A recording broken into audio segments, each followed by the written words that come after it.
There we can see, and right on cue we see second place there as well.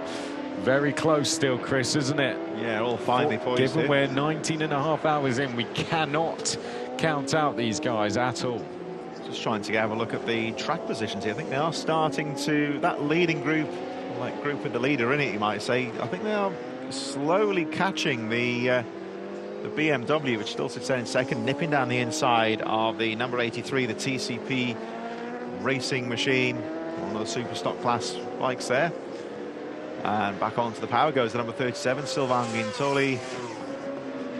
1:22, so, you know, I think they're about 12 to 15 seconds ahead of that group they were looking at a few moments ago, that group of three. So, the moment Suzuki, if they can just put a lap on the BMW, it's a step in the right direction for them, maybe. BMW just hanging on in there at the moment. They're not quite on the pace of the Suzuki, you would say. But despite that issue in the pits earlier on this morning, they've had a good, steady race so far. Guintoli, of course, an experienced rider, knows his way around a 24-hour race, so they're just hanging on in there. And BMW just settling down and watching them. Settling down in the garage as well.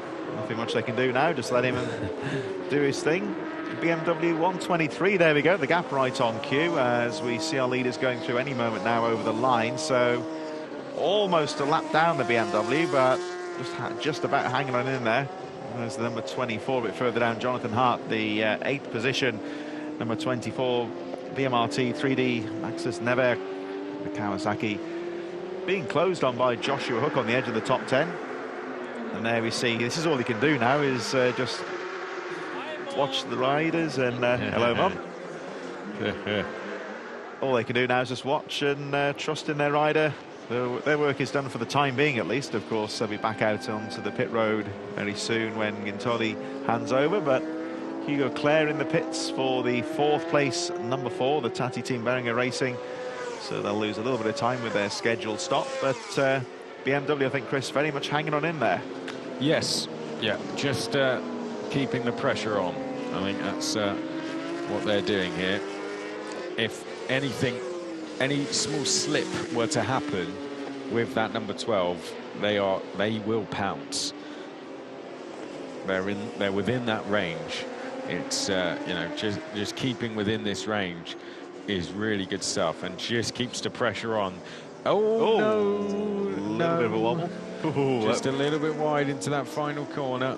Good riding from those two there, and Jonathan Hart, that's the 8th position bike there as well. They both saw that they weren't quite going to make the corner. Everyone just keeping a cool head. Yeah.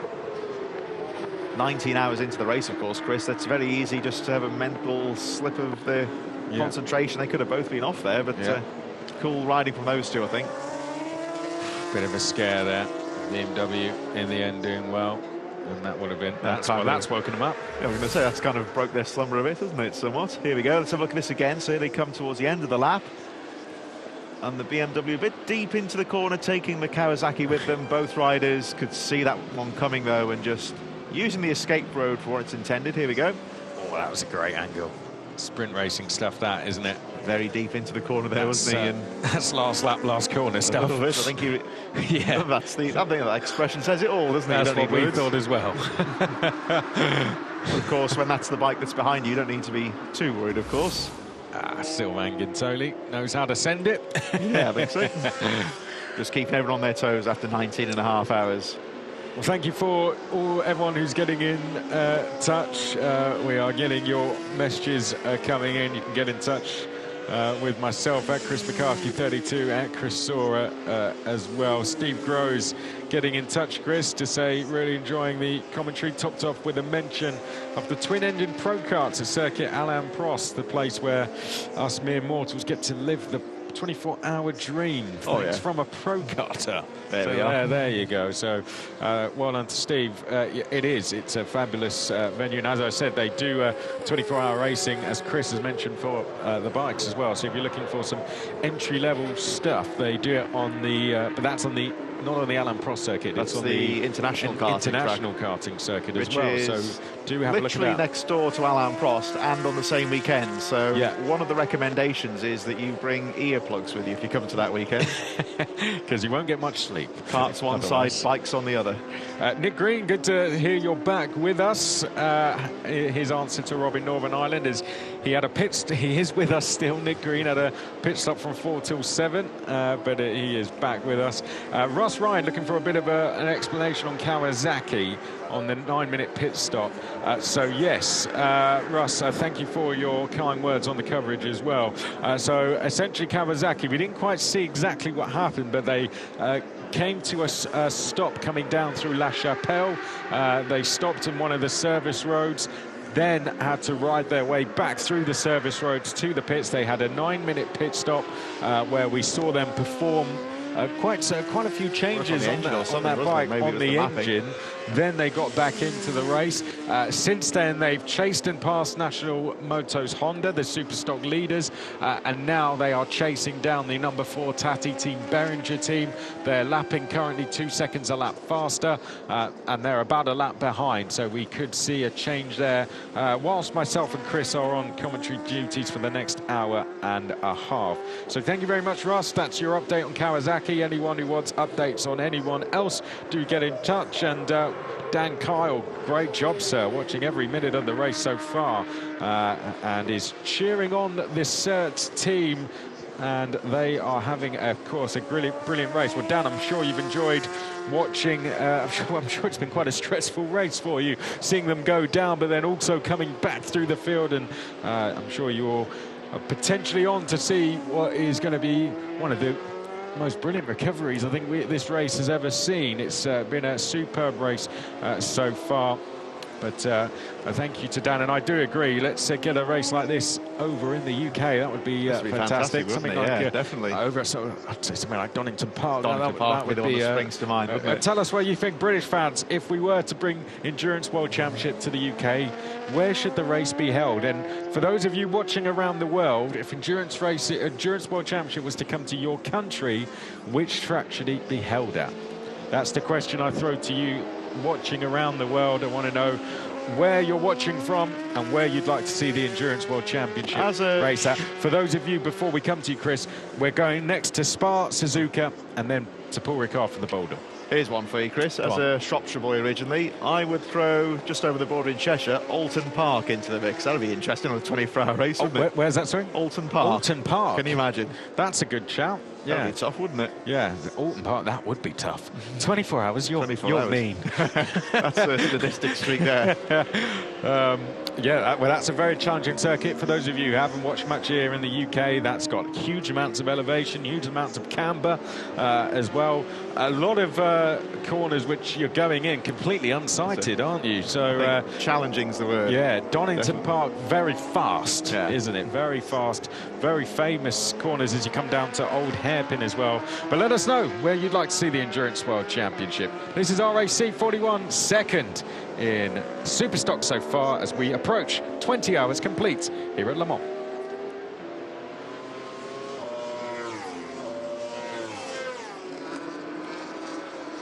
Well, just seeing this RAC 41 team chasing down what would be their best ever finish. Chris Sora, are we going to see them catch National Motos Honda? It's going to take some form of problem, I think, for that to happen.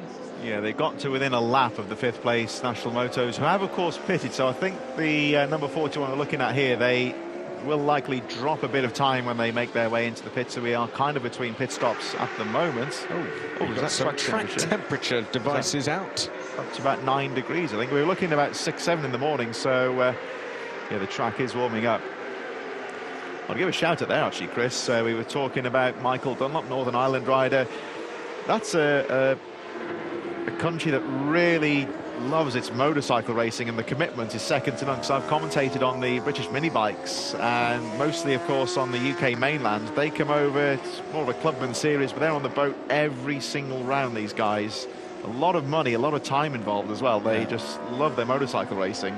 Yeah. So shout out to anybody who's watching this from Northern Ireland. Yeah, well, we do. We, of course, we have... quite a few, aren't there? We do. We have Nick Green watching from no, we have Rob, sorry. Rob's watching from Northern Ireland as well. Got in touch a little bit earlier to say that he's tuned in from Northern Ireland. So thanks to him for tuning in from Northern Ireland. Great to see we've got people watching on from there.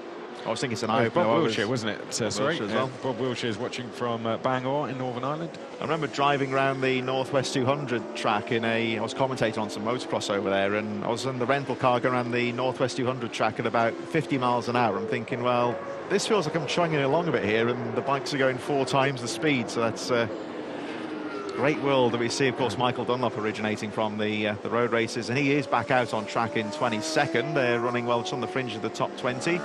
As we look at the number 135, that's the Cam Racing team, who are having a good steady race in the midfield right now. 16th position for Lilian Fontaine.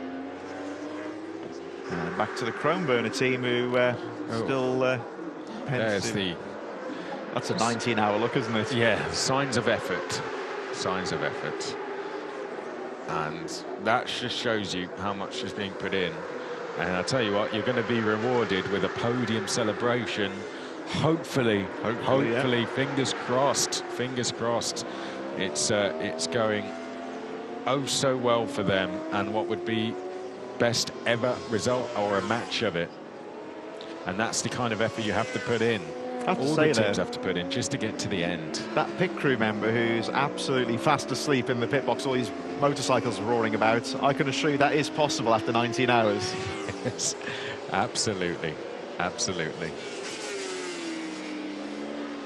Fast approaching 20 hours complete here in the 24 hours at Le Mans, the first round of this Endurance World Championship. Thank you very much for your company. Myself, Chris McCarthy, alongside me is Chris Sora, seeing just how much the pit crews are going through. Now it's really starting to take the toll on them and the riders. Whether you're just joining us or if you have been with us throughout the race, we really do appreciate you joining us. We've got Yoshimura on the Suzuki leading the way from BMW. The gap between them, as you can see to the left-hand side of your screen, is just under 90 seconds. And then we have Yamaha, who went down in the night at around 6:30 local time. They are in 3rd place. They had a fall coming up to S de Garage Bleu, I believe it was, a crash for them. And that has left them in 3rd place, coming back through the field. In the Superstock class, National Motos Honda are up in 6th place overall, leading the 41 RAC, both of them in the top 10. And then we come to the 36 after that, who are rounding out the top 3 in Superstock. Yamaha in from P3 overall, Chris Sora. For them, it's now trying to chase down the top 2. They've got some way to go for that. But as I say always to everyone watching out there, all it takes is a front wheel to go down or a high side, and things can change very, very quickly. So for Yamaha, they've just got to keep ticking off those laps. Bike into the garage. This isn't going to be a standard tyre change and a refuel. It looks like we're going to see some changes going on. And as you've mentioned several times, Chris, any work they want to do, they have to do so inside that garage. Yeah, Marvin Fritz waving his arm frantically when we saw him making his way into the pits there. So I think he was trying to signal to the mechanics that there's something that needs to be checked out on that bike. So this is a crucial moment for Yamaha, who have been chasing ever so well over the last hour and a half or so, clawing their way back into the podium. But the bike, for the time being at least, is stuck in the pits. It was got the tyres changed. You're going to put the warmers back on, I think. Keep those tyres warm whilst they have a look at the bike. We didn't actually get to the bottom of why the Kawasaki WeBike Trickstar machine was in the garage for so long after that mechanical issue. We'll try and get to the bottom of that one as well. But again, similar to the Kawasaki team, Yamaha very orderly, very quickly getting to work on the bike. So I don't think this is scheduled. Marvin Fritz was gesticulating frantically when he came back in. So here we are. I don't know what's, wonder if this seems fairly routine because they're wheeling it back out Here now. we go. So I think it's going to sort of Fritz taking over. It was Niccolo Canepa. And Fritz is about to take over. Canepa was gesticulating frantically when he came in. So they just checked the bike over. Whatever the issue is, they seem happy. Take fuel on. And of course, it's a lengthy stop. So it's going to be Fritz onto the machine now. The outlap's very important indeed, but Yamaha are going to lose a bit of time here, of course, with that check over in the pits. But you know, whatever it was, they just more of a precautionary measure. And yeah, I was trying to do some eavesdropping Yeah, there. Trying to always good when we've got the cameras in the garage, but yeah, didn't quite catch everything they said. So Yart back out. They're going to lose potentially another lap here again in their fight. They'll stay in third place because they're quite some distance ahead of these guys here. The number 4, Tati Team Beringer Racing. Number 4 with Hugo Claire on the machine right now. I think they've gained a lap on the Yamaha, but they still remain in 4th position. They're on the machine at the moment and just been overtaken by the number 37. Sylvain Gintoli on the BMW up to 2nd position and still staying on the lead lap. Yes, they are. Well, we've got Josh Hook in the FCC Honda up to 10th place as well. There we can see some more teams getting ready. One of them being our leaders who are getting ready to come in to pit lane for their next stop overall. Just going to be a routine tyre change, hopefully, for them. Michael Dunlop fans, he's currently out on circuit down in 22nd place overall. Here we go. Here we can see the number 12. Still behind the 99. That's a recovering 99. Randy Depunier is on that 99 bike. Someone who is a very familiar figure around these paddocks. And these two have just been following each other around now for a number of laps. Etienne Masson behind Randy Depunier. They did once have with them the number 1 as well, but that's been in. Marvin Fritz taking over that bike. Marvin Fritz bringing that bike in a little while ago. Well, the Art Yamaha coming in. Marvin Fritz aboard. Here we go then. Race leaders in. Etienne Masson has come in to the pits and is now coming into pit lane and is going to get the next pit stop underway. Right, here we go. Let's watch this pit stop being performed. Off come the tyres, on go the fuel tank. Etienne Masson jumps off. You can see the yellow armbands around him. That's how we know which rider is on. And we're going to now see the next rider, which looks like it's going to be Dan Linfoot, I believe, is going to jump on board. And off we go. So race leaders on Dan Linfoot, the British rider, jumps on. Now, I've just been told in my ear that we may have some problems for the number 1 bike, that something may have broken on that bike, but we don't know what, so I'm not too sure exactly. I'm going to try and get some more info on that very shortly, but I think reports coming to us that maybe there might be some problems for Yart Yamaha. I'll keep you posted if I get any more info on that. The only info I can give you is the message I just had delivered to me in my ears, and that is that we believe that something might have that there might have just been some problems for Yart Yamaha. It looks like they're still circulating, but they've just come across the line. But something they may be suffering with a slight problem in doing so. Well, there we can see Yoshimura have come in and have done a stop. Dan Linfoot is back out. Hopefully we get more info on that Yart Yamaha team. Here we see pictures of the Yoshimura bike. It's been a brilliant recovery race for them from where they once were. A if you weren't with us at the start of the race, they once dropped it from the lead of the race and then found themselves charging back through the field. They're now back there. BMW from second place have come in. They're about 90 seconds back. And now they're trying to close the gap down in terms of lap times. Really, the Yoshimura team last time were just edging the gap out. Let's see if anything can be done about that in this next stint.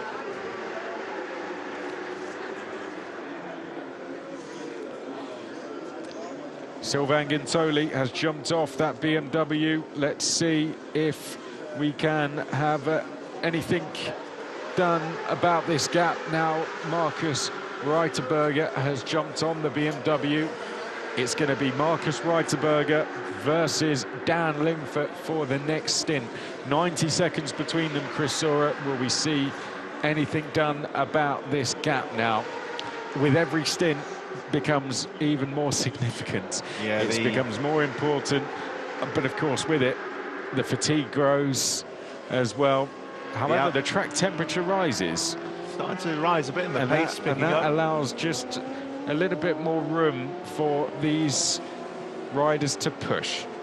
Well, we see Yoshimura on screen. Let's go in here from the rider who's just jumped off the bike, leading the way in that, Etienne Masson.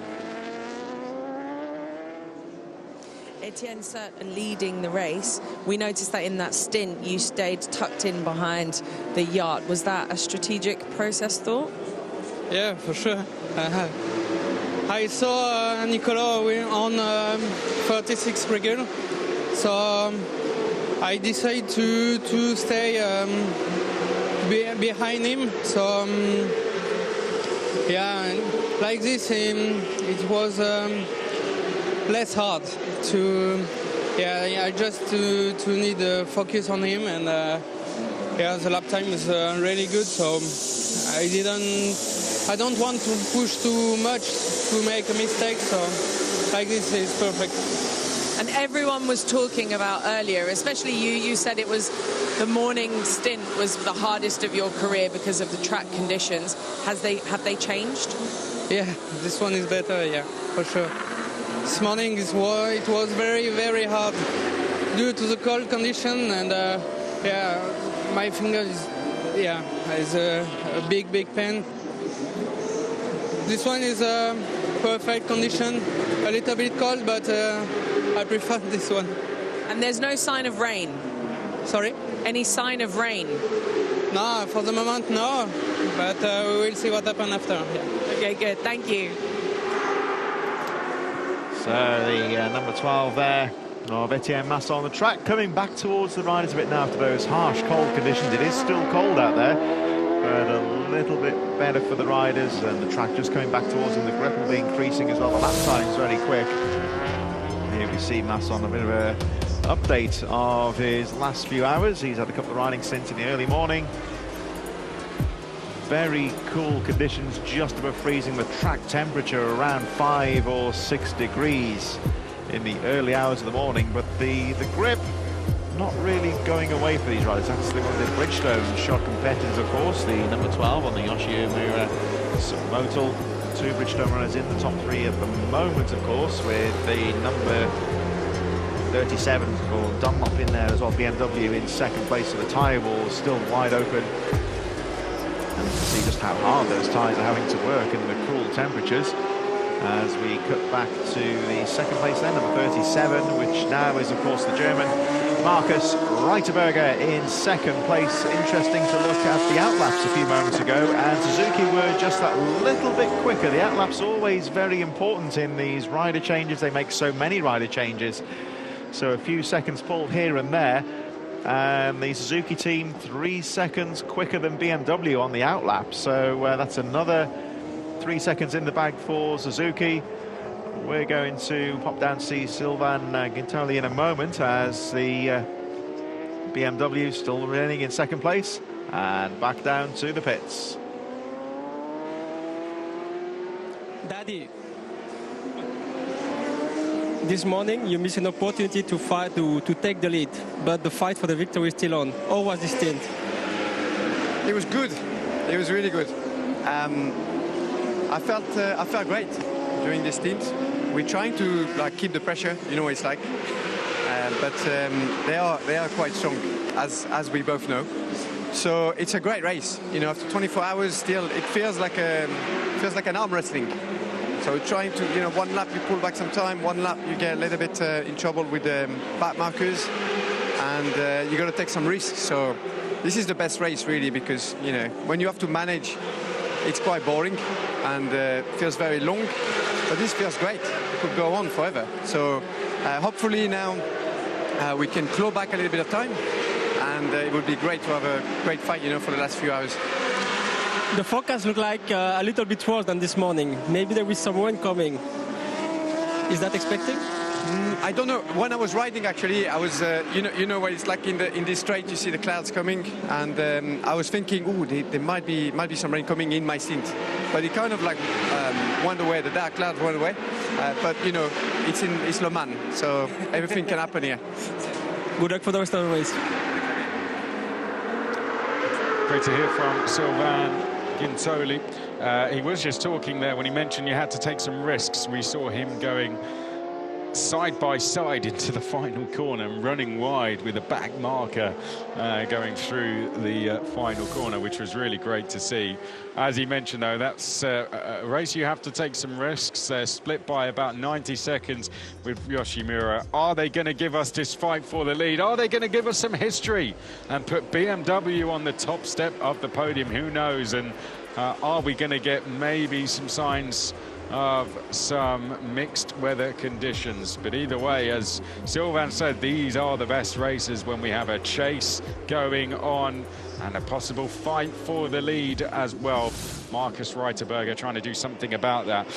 We have an update. I know we had people online asking about Kawasaki. Richard Rogers from the track, who looks after all the media side of things for the Endurance World Championship, has just reported to us that the 11th stop was to fix an exhaust problem, and they also had a gear selector issue as well. So that was the problem for the Kawasaki, who were running in third place. They are no longer in third place.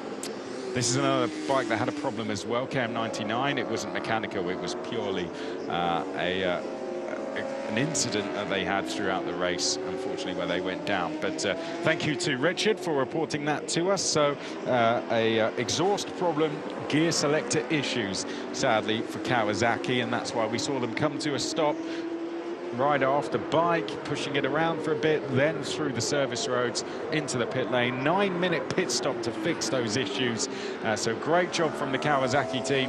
And they're now back out in the race. They're running in P5, having once sat in third, and they are currently chasing down Tati Team Beringer. They're lapping 4 seconds a lap faster, and they sit 1 lap behind them. So we've got a hunt on for 4th place. We'll monitor that. And likewise, we'll monitor the battle for the lead and the battle for 9th as well. We've got Josh Hook chasing down P9. Okay, let's get back down to the pit lane. Jeremy, I know that KM99 have had some dramas. You were out on 1 stint since the crash. What was the bike feeling like? Yeah, no, the bike is more or less okay. Obviously, there is some parts of the bike a little bit damaged, but we can ride quite well. No, it's a bit disappointing because obviously with 2 crashes you cannot have a good result, and obviously we have some electronic issue probably due to the crash. So just stay on the wheels and get some points, because at the end we're gonna take some good points. So that's it. Okay, thank you and good luck for your next stint. So there we are, the number 99, Jeremy Baroni from the KM99 team. They are in 20th place. Randy de Punier has just started to pick away a few riders on the edge of the top 20, just trying to grab some championship points. And with a bit more work to do here, we have still, of course, got 4 hours left in the race. Randy de Punier making his way over towards the Dunlop curves and down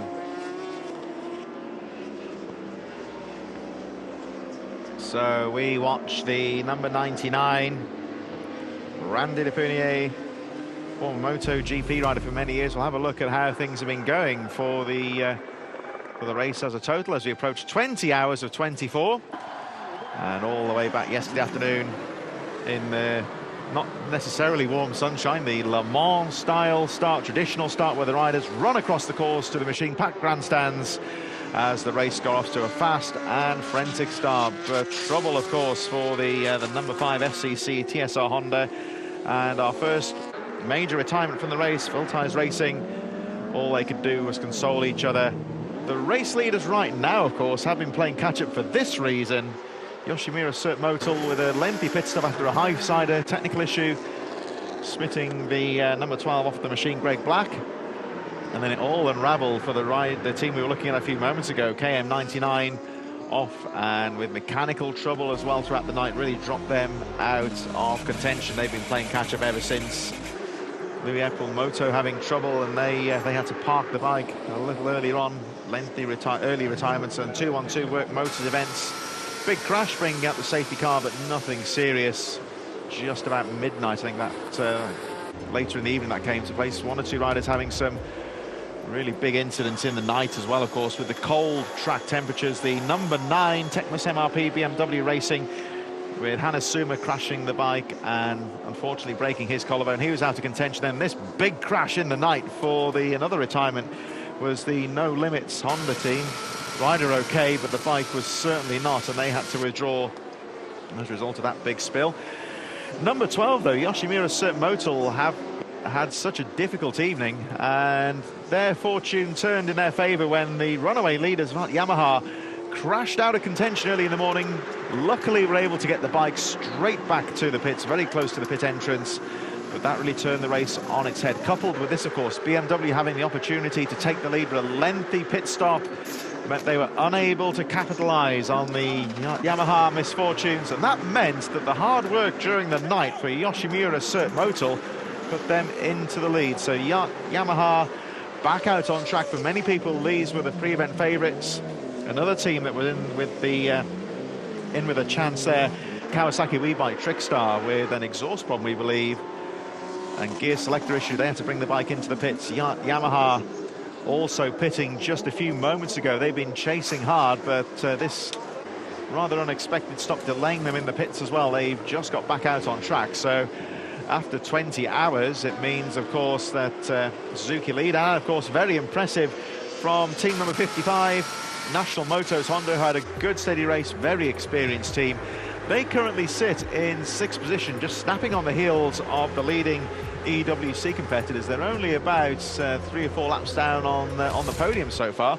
So after 20 hours, we will see how they line up. Of course, it's Yoshimura Cert Motul that lead the way on 715 laps now, 1 lap ahead of the BMW team. Yamaha 6 laps down in third. Tati Team Beringer, Kawasaki WeBike fighting back after that issue earlier on. National Motos Honda leading the super stocks with Chrome Burner, only 4 laps down, 7th overall so far. Team Bolliger, Switzerland, TSR Honda France, that superb comeback into 10th place. 3 Art and the Junior Le Mans team looking well, 13, 14. TCP Racing up there, number 83 in there as well. For those of you watching, of course, Michael Dunlop, the all-British lineup, of course, accompanied by those riders. Team RT 27, 22nd place, 61 laps down on the edge of the top 20. And the only experimental bike left in there, the Metis, currently in 18th place, just behind the lead number 77 Wojcik Racing team. And looking further down, of course, the other treble 7 Wojcik Racing team, the Supersport bike, is still classed as being in the race, but is 287 laps down. I think they've realistically not going to be a finisher in this one. The bike is still classed as a runner, but I don't think they're going to do enough to continue in the race. As we cut back to FCC TSR Honda France, now into the top 10. And we saw the incident earlier on. That was a big crash as De Meglio takes the bike out onto the circuit. That was a battered Honda.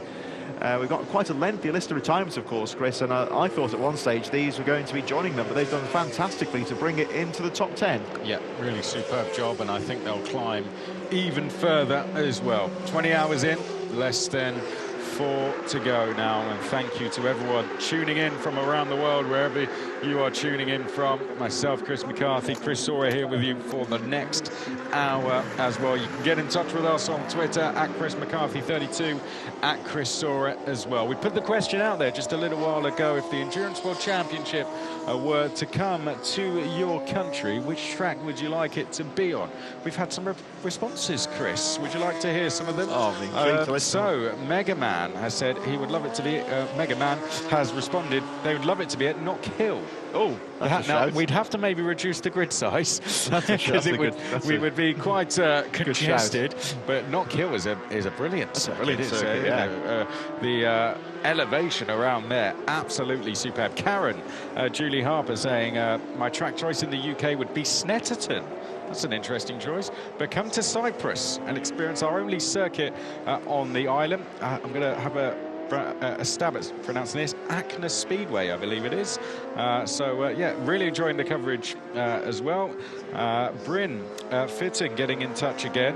I'm loving this from Bryn. I've got to say a big thanks to him for this one. Getting in touch again. Asking about the BMW number 37. Seems to have an antenna on the fairing on the left screen. Any ideas why? We're going to leave that one to our resident commentator, Ben Rumbold. But this is what I love from Bryn. It says, as for the UK, as for the race in the UK, they tried a 1,000-kilometre race at Donington in the early 80s. Cert, Cool Kawasaki came... Joey Dunlop and Ron Haslam rode for Honda. That's brilliant stuff from Bryn. Thank you very much, Bryn Fitton, for that one. So we had Joey Dunlop and Ron Haslam riding for Honda. So we did see them out at Donington. And Jane Robertson enjoying watching from Portugal as well. Great to see Gino Ria back out there. It really is. We've heard from Gino in the last hour. Unfortunately, they're parked currently at the moment. We believe they may be added as a retirement soon. They have suffered with huge mechanical issues in this race, which has seen them go down several times. But nevertheless, it's just been brilliant to see him back out there. Yeah, definitely. We had the interview with him in the pits. He had his back in his series, of course. He was out of the levers. Doesn't look like he'll be back out onto the track anytime soon, but the look on his face said it all. He was beaming smile. He was happily talking to our interviewer and saying how good it was to be back out. It's a step in the right direction. As we look here, this illustrates perfectly what a race FCC TSR Honda France have had, all the way down to out of the top 45 at one stage after that big crash, and I think they had to get a lift in the van earlier on to get it back in position. But look at that, what a comeback through the night. It's just a case, nothing spectacular, just slow, steady progress, and now into the top 10. Really is. So FCC Honda getting their head down, as you said, minding their own business, and they're being rewarded pretty heavily. But a big thanks to everyone sending those in. You can get in touch and let us know which tracks you'd like to see on the calendar. We go to Spa, Suzuka, and to Paul Ricard for the Boldor. At Chris McCarthy 32, at Chris Sora. But as we saw from the progress of the SCC Honda, they are really progressing up the field here, and with that, Chris, they're going to just put big points on the board here, and they have a chance to really gain some more places here as well. So great stuff from them. Let's get down to the pit lane in the meantime. Josh, after the drama at the start of the race for you guys, you've been slowly climbing and climbing. How is the bike feeling? Yeah, bike's feeling good. Yeah, unfortunately we ran into the dramas that we did, but you know, these things happen. But it caught me and Mike out. So mine wasn't so bad. I only ended up losing about 35 seconds there due to my crash, but then Mike did a pretty good job of it, and yeah, that thing needed some fixing. But in any case, we've pushed on, and we're getting towards the end of the race here now, and we're up at 10th, which will probably pull up stumps here, I think. We've got too much work ahead of us to get any further, but, you know, to come from where we have to 10th, I think that's a pretty decent effort. And we talked about track conditions earlier. Has it changed now since your last stint? And you mentioned there might be a possibility of rain, which we're all hoping you're wrong. Yeah, I mean, I'm no weatherman. I was just looking up in the sky and it looked a bit nasty, but yeah, track conditions are sweet now. All good. It was just that when that sort of 7 o'clock hit, that was probably the coolest part of the whole night, and the sun came up a little bit too, which caused the dew, and it just got a little bit tricky. But yeah, it's back to normal here now, and there's good grip out there. So yeah, just bring her home now. That's where we're at. Brilliant. Thank you. Great to hear from Josh there. It's, as he mentioned, just getting it home now, but nevertheless, this is great progress, and there's definitely more to come here. Maybe 8 laps to the next bike now, but with the lap times they are doing, they have a chance to really catch. And FCC Honda have been one of the brilliant stories of this race so far.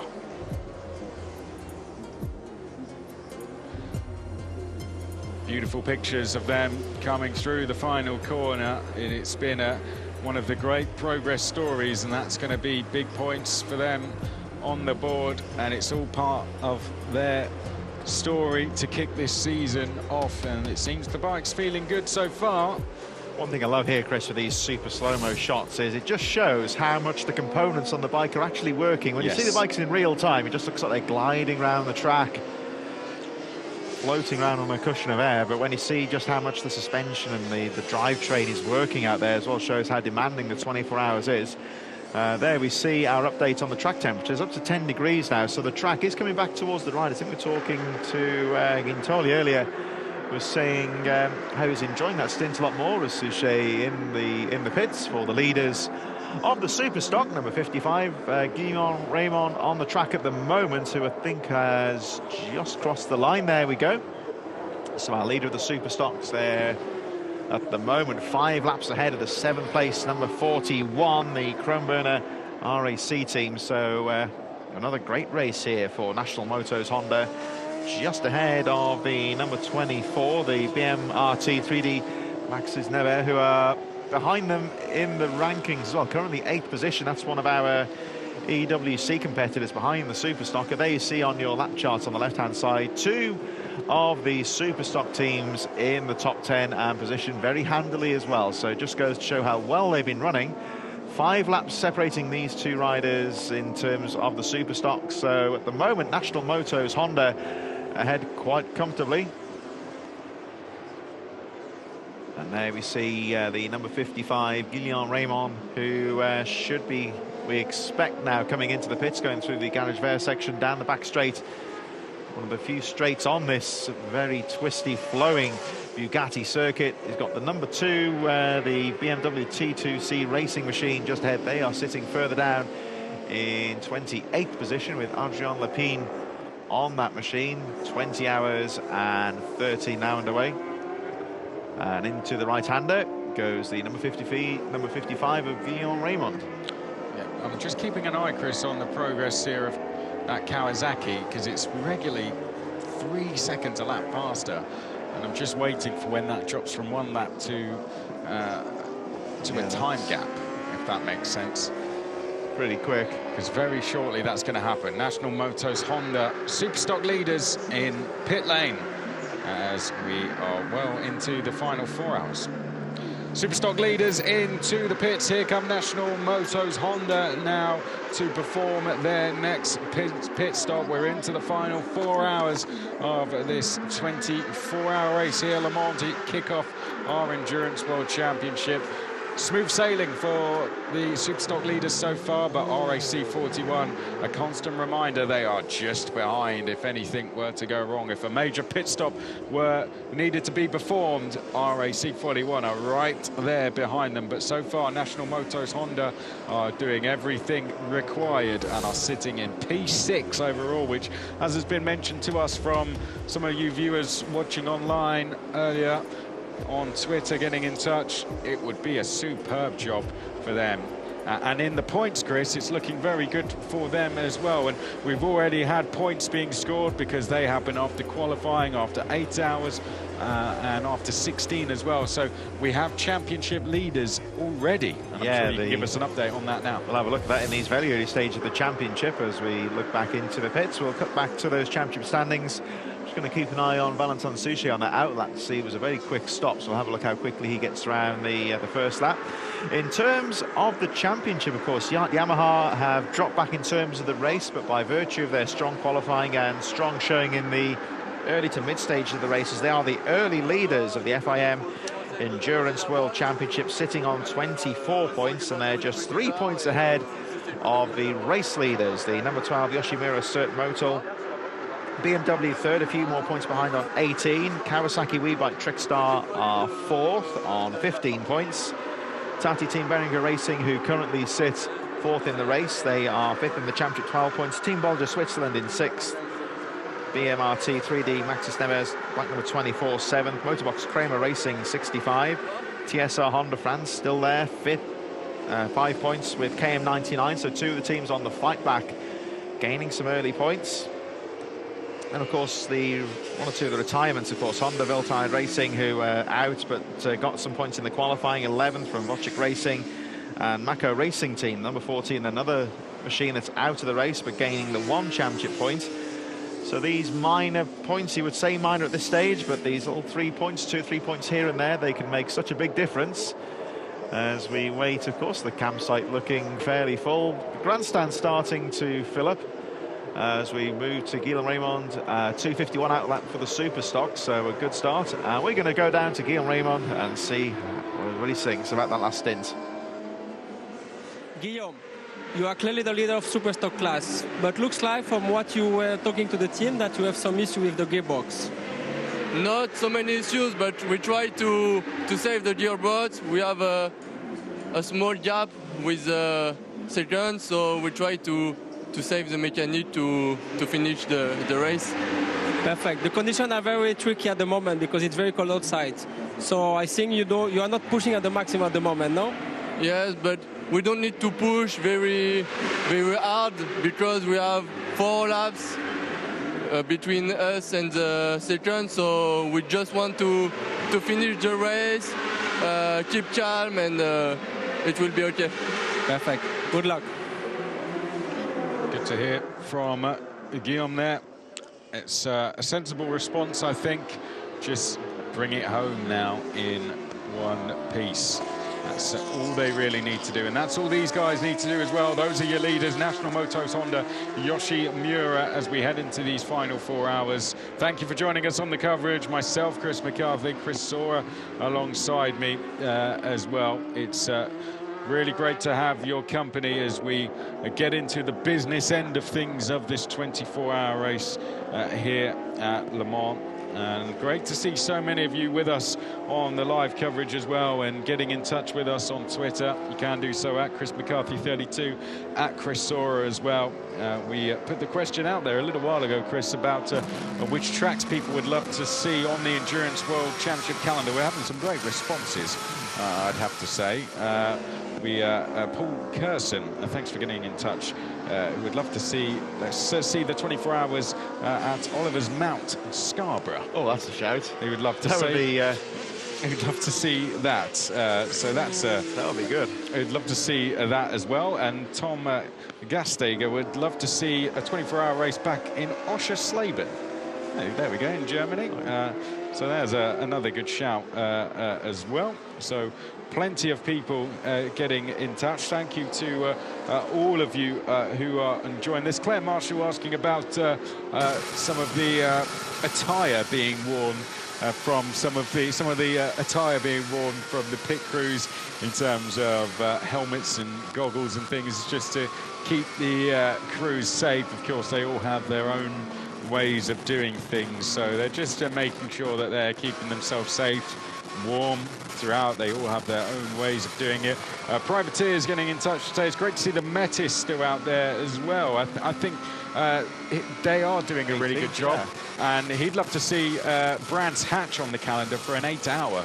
I think that's a really good shout as well. But Metis are up in 18th place. They're just in the experimental class as well. Joanne mentioning about the Yamaha, mentioning about the wheel was out of alignment to the handlebars. Yes, when they pushed into the garage. Well, we did, Joanne, great tweet there. We did get a note through that there was a potential problem. So could be a very good spot from Joanne. That's a fantastic shout, Chris. Yeah, so good. So she's the full tweet is on its last stop. Yamaha. It looked like the front wheel was out of alignment to the handlebars.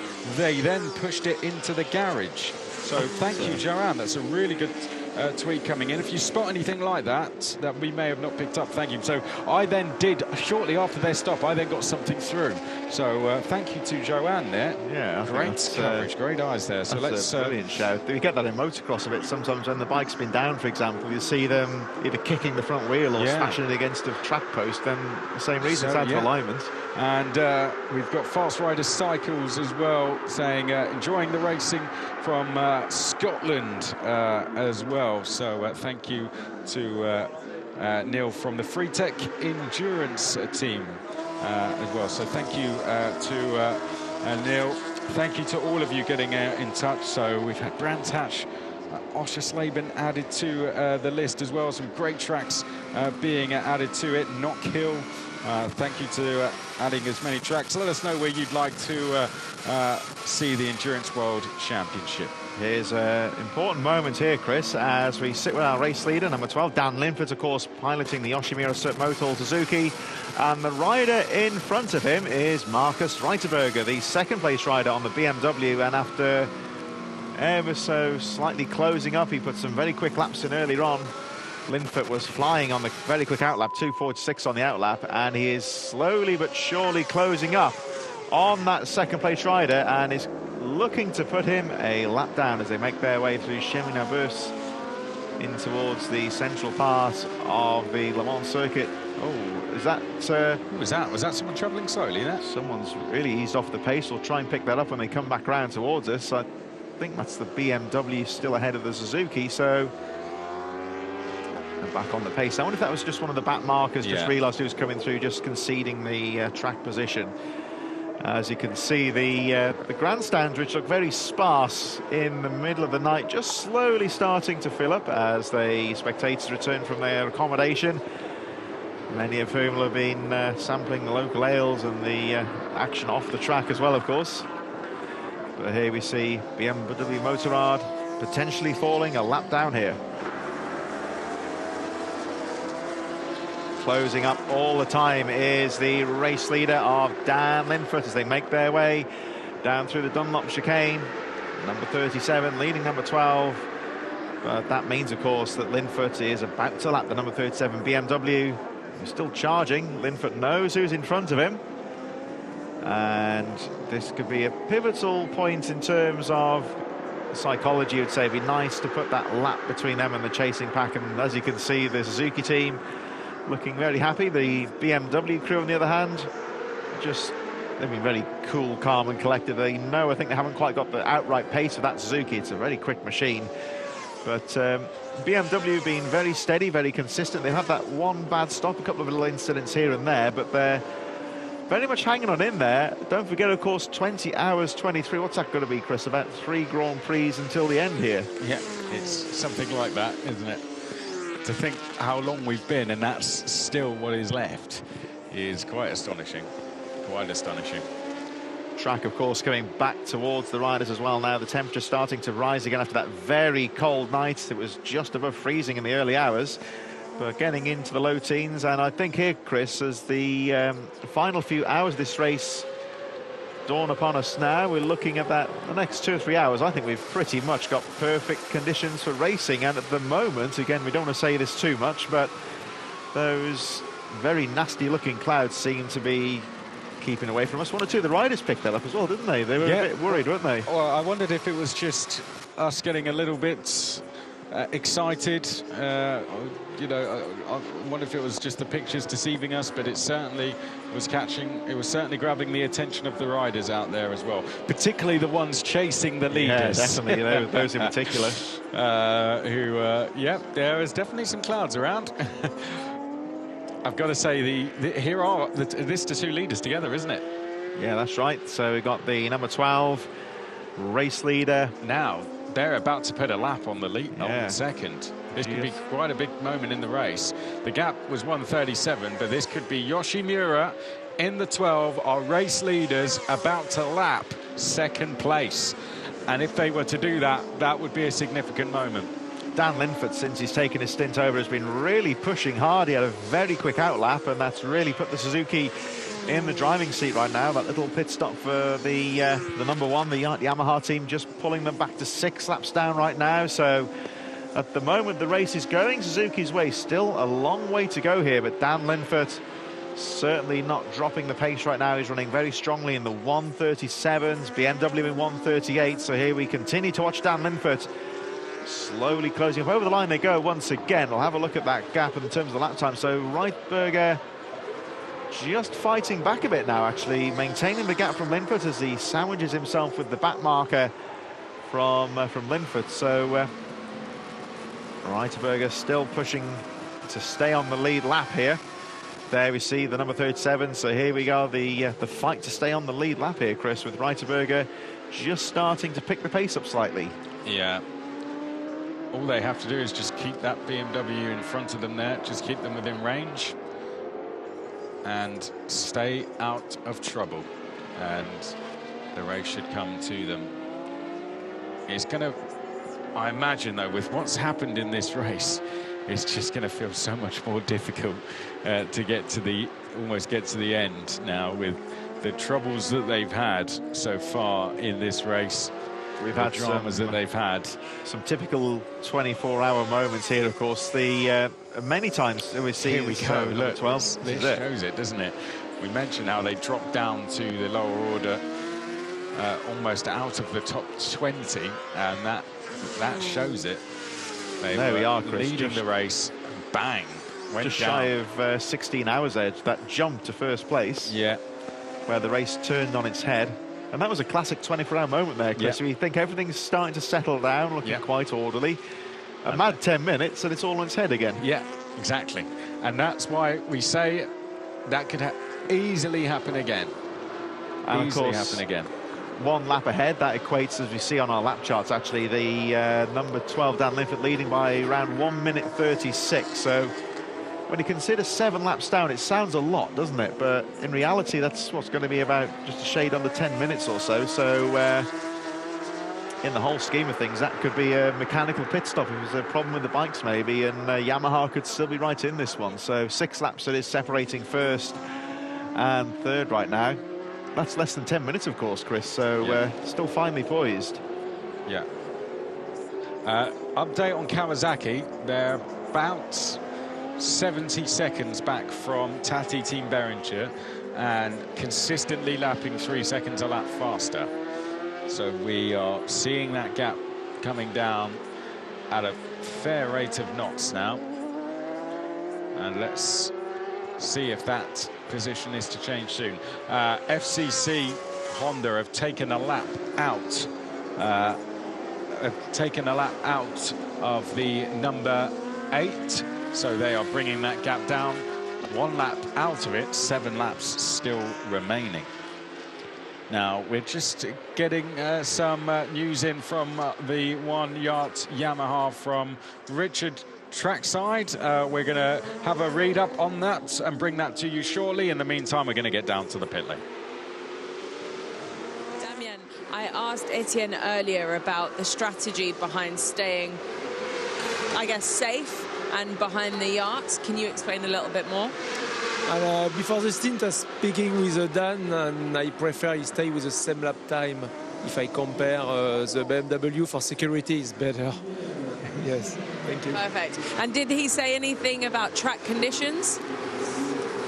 I don't know, track condition is cold.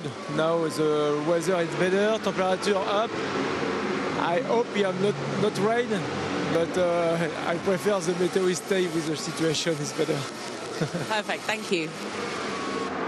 Thank you to the team down in pit lane. Now, Richard Rogers from trackside reporting to us that the Yamaha was, of course, we did see that a little while ago, coming into the pits and going straight into the garage. It was a scheduled stop to check for any issues following the crash they had. The bike was checked, all okay, no parts changed. So that's positive news for Yamaha fans. They are circulating in 3rd place, okay. We have our leader just about to try and lap 2nd place. Let's have a look at the story of the number 12, which has been our current race leaders, of course. We'll just focus on the early laps here as they really jumped away and took the early lead, grabbing the whole shot with the number 1 Yamaha This is a fantastic opening few laps, fighting for position as they tripped over the back markers. Tense moments in the opening half hour of this race. Yoshimura Motos setting themselves as the early pace setter from Yamaha, who eventually fought back to retake the lead. But the Suzuki was right in there for a long time until this nasty moment for the number 12 of Greg Black. Related back to being a technical issue with the setup of the bike, the traction control just failing there and setting off in very unusual circumstances. And this is where the race really began for Yoshimura Motos, dropping down to the fringe of the top 20, way down the field, and it looked like they're out of contention for victory at that stage. But did they give up? No is the answer to that. Kept on fighting through the night. They never really dropped the pace. Some good, consistent lap times. Quick out laps as well, sticking to the basics, keeping it nice and simple. A bit of a check of the bike overnight as well, making sure it was all in order. This was a very quick mechanical stop here. The bike, of course, coming into the garage because any sort of mechanical work has to take place in the pit carriage itself as opposed to trackside like we're seeing now on the pit road. Bit of fuel. And back onto the bike went Greg Black, who, of course, had that nasty tumble earlier on. They were just pushing away, breaking through into the top 5 here, sitting on the edge of the top 3. And Yoshimura Motos pressing through the night. They moved up into 3rd position. Still some distance off the leaders, but a really good fight back to go to the edge of the top 3. And then with the issues, that was all very nearly wrong, of course, there for Dan Linfoot, who's been riding so well. He's out on the track at the moment.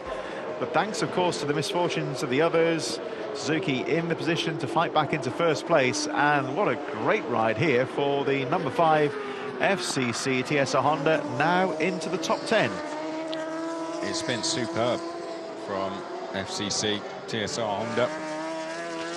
And I've got to give credit to all the team here who have had to work incredibly hard for that. I mean, that bike came back in a very bad way after the incident they have. It was pushed back with 2 flat tyres, and eventually the team managed to get it fixed and back out. FCC TSR Honda could still get some really big points here in the next 3.5 hours. Fastly approaching 21 hours complete here at Le Mans. Thank you for joining us. Myself, Chris McCarthy, Chris Sawyer with you for the next 30 minutes. We watch the Honda now making its way through the chicane. FCC TSR Honda, who have been on some journey in this race. They were way down in about 40th place at one stage in this race after 2 big crashes. Now they sit in 10th. Next up the road for them is the number 8 of Team Bolliger. Let's see if they can go and chase after them. It starts to get a little bit more difficult to make places. However, they're consistently 2 seconds a lap, about 3 seconds a lap faster than those ahead of them now. So they do have an opportunity, I'd say, to go and make some more places here. They're going to be the ones to watch in terms of teams coming through the order.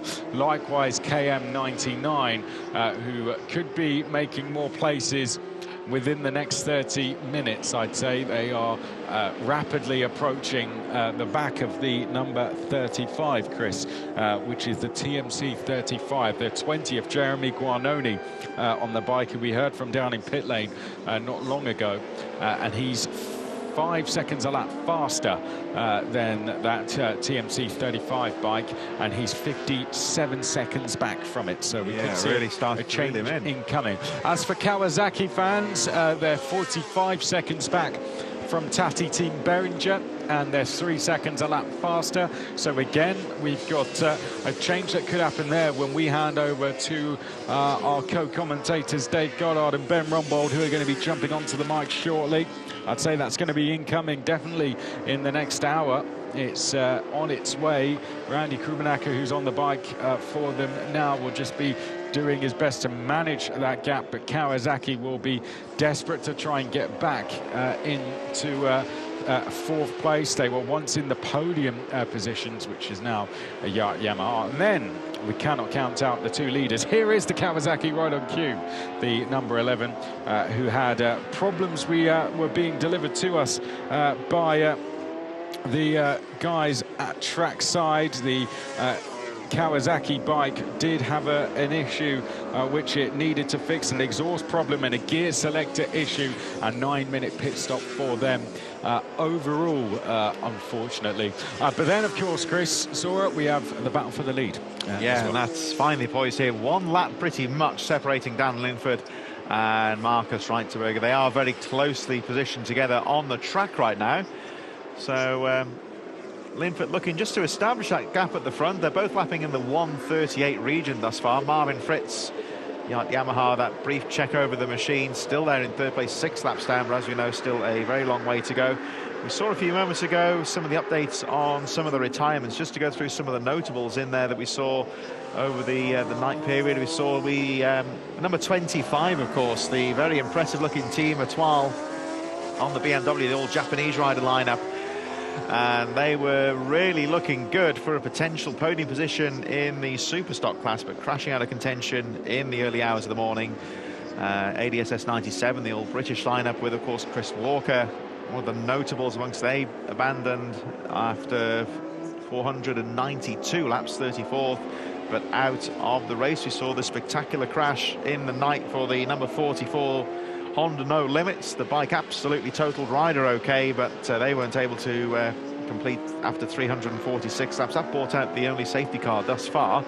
Let's hope that stays the case. And of course, Honda Voltaire Racing dropping out after only 61 laps. So Tati Team Beringer, just looking at the graphic there as we cut to the number 11 of Gregory LeBlanc, who we're focusing on making a few more laps around here, just starting to close on the 4th place number 4. Yeah.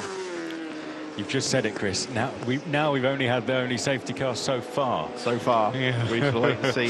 We hope not, but got to say, really enjoying these responses. We're getting more of them all the time as to where you'd like to see the Endurance World Championship come to next. Of course, we're going to Spa Suzuka. Got the Boulder as well. Jane Robertson getting in touch. You can get in touch with us at Chris McCarthy 32, at Chris Sora. Her track choice would be a return to Portimao. There you go. I was thinking Portimao. Were you thinking Portimao yourself? Yeah, we were there for 12 hours of Portimao in 2016. It was a crazy finish. So close. Well, we haven't asked you yet, Chris. I'm going to throw, well, I mentioned... let's not do the UK. Give us some tracks outside. So I think Alton Park would be my UK option. Let's hop outside. I'm going to go for an unpopular opinion here. It's not the most popular track with people, but I think it's underrated, is Zolder, Belgium. Okay, Zolder. Not really much of a bike track compared, more of the, I was thinking the DTM in those days, of course. Okay, and I'll tell you what, not just because of the Jupiler and the Chips and Andalus in the Flemish part of Belgium either, but I think Zolder's an underrated track. That could work quite well. Zolder. Yeah, that's a good choice. Good choice. I'd love to hear what people think of that. And if they're listening, I'm going to throw the same thing to Dave Goddard and Ben Rumbold as well and see what they think. Well, I would say, I would qualify that as well by saying Portimao was taken. That is an excellent track. It's a good choice, isn't it? It's a good choice. But I'll tell you what, look at this. Kawasaki, this gap's coming down, isn't it? It is coming down very, very quickly. 39 seconds now. The chase is on. Yeah, the chase is on. Team Kawasaki WeBike Trickstar, after that lengthy problems with exhaust and the gear selector was in the pits for quite some time. It's essentially dropped them out of the reckoning for the victory thus far, but of course approaching 21 hours. They're 14 or 13 laps down at the moment on the race leader, so they could still potentially be outsiders, as of course could be Tati Team Beringer. Very distinctive with the iPhone sponsorship on the side of that bike, the French oil manufacturer. iPhone backing that machine, the Honda, who closes up on the number 54, Jeremy Heures, currently in 24th position, number 54 on the ETH by 2V Racing machine. Kawasaki there, just being lapped by the EWC Honda, and Krummenacher looking strong.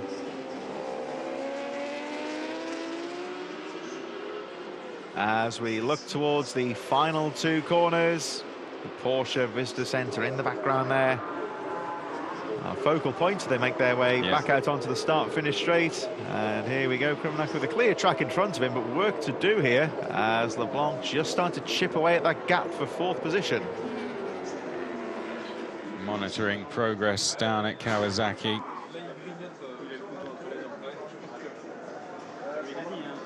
You saw there the tyre wall still fairly open as well. Yeah. What's your impression been on, your thoughts been on tyre wars so far? I think they've the Bridgestone, of course, has seemed to gone very well, and they've coped. I remember with the reports back from the Suzuki team that the grip's still there, so the Bridgestone coping very well with the tough conditions. So I think Bridgestone certainly have the edge in terms of the results at the moment, but they all seem to be bedding in quite nicely. Dunlop right in there as well. Here's our Pirelli runner, so I think it's all fairly even thus far. The Bridgestone certainly seem to have coped very well with the colder conditions, but not possibly as much of a factor as we may have feared at the start of the race. Yeah. Still fairly open there. You see those Dunlop, Bridgestone and Pirelli all in the top 5, and you would say Pirelli really would have been fighting for the podium had it not been for the mechanical issue for the number 11, who is still charging. 36.8 seconds separating 4th and 5th position, but really starting to close up on that 4th place machine. So the number 5, the KWT, standing for Kawasaki WeBike Trackstar, running strongly just past the number 99, which is now Jeremy Guarnoni, who we spoke to a little bit earlier on, currently sitting in 20th place on the team KM99 Yamaha. They're still charging, but a lot of work to do for KM99 over the last few hours just to try and chip away and grab a few more positions, as I think they're about 5 laps or so down on the other EWC competitors. Tell you what, we did mention that this change might not happen until we step out, but I think this is going to happen a lot sooner with Kawasaki. If you're Tati Team Behringer, though, you've just got to let this happen now, haven't they? There's nothing they can do to stop this. With the if you're in the final hour, then you know, if this is 23 hours and 43 minutes, you really fight this, don't you? But 20 hours and 43 minutes, I think you've just got to let it be. It's an awkward one at this stage. We've still got, it feels like we're coming towards the end of the race, which of course we are, but you just mentioned about the Grand Prix. It's, it's like 3 Grand Prix distances effectively. Exactly. Give or take. So yeah, you've almost just got to, like they say, let the race come to you somewhat. Don't try and fight it here. They're going to lose a position more than likely on pace, but there's not too much they can do about that. These are the 2 lead Pirelli runners, 4th and 5th place. There is a saying that you don't win a 24-hour endurance race, it just comes and finds you sometimes, and that's well, here we see Yacht into the pits. Let's have a look how they get on, and we'll monitor the outlap very soon as well. So the former leaders, championship leaders at the moment, in these early stages into the pits, nothing to suggest this is anything other than a routine tyre and fuel stop, taking on fuel as well. And it looks like taking to the machine now will be Nicolo Canepa, the lead rider at the start of the race. So Fritz with the very lengthy stint, and Canepa 7 hours 23 minutes and 40 seconds on the motorcycle during the course of this race. When you spell it out like that, it just goes to show how grueling these 24-hour races are. What we were saying, of course, earlier on, Chris, is the mechanicals, the bikes are so strong nowadays that the aspect of nursing the bikes to the finish doesn't seem to be quite so much as a factor as you may have expected in decades gone by, but that human aspect is still very much there. When you see they're on the bike for 7 hours at a time, we've still got all these hours to go in the race. This is where it's getting tough. There's Dan Linford on the number 12, leading the race. Still just sitting behind the BMW in second. So Linford in second, over the line he goes. give or take about 1 minute 30 ahead of second position. And Linford, yeah, there we see our graphic, 1:35.325, the gap between first and second. Going to keep an eye on Nicolo Canepa's outlap to see how quickly the Yamaha can get back out onto the circuit, but seems like Linford, he's done the hard work thus far. I'm just happy to lap in the 1:37s and just sit on the BMW for now. Yeah.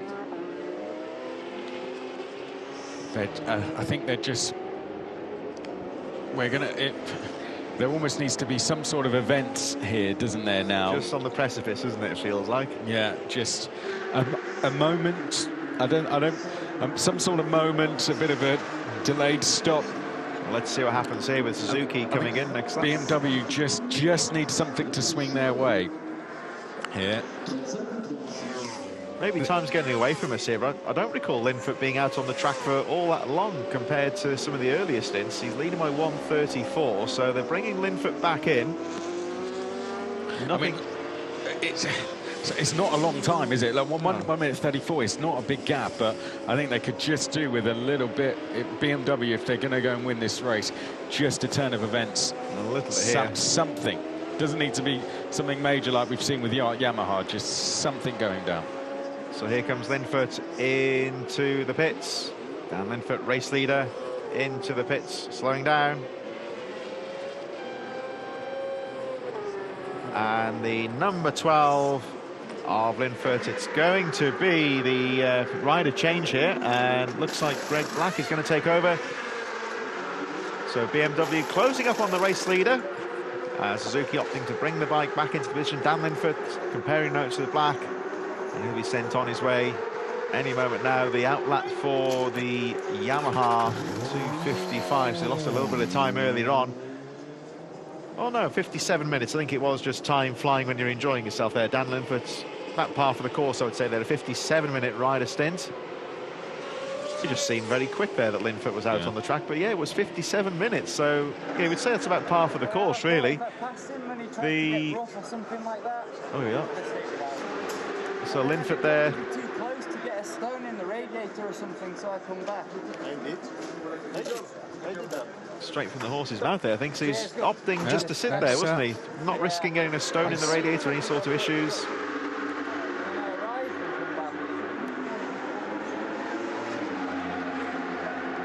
So let's have a little listen.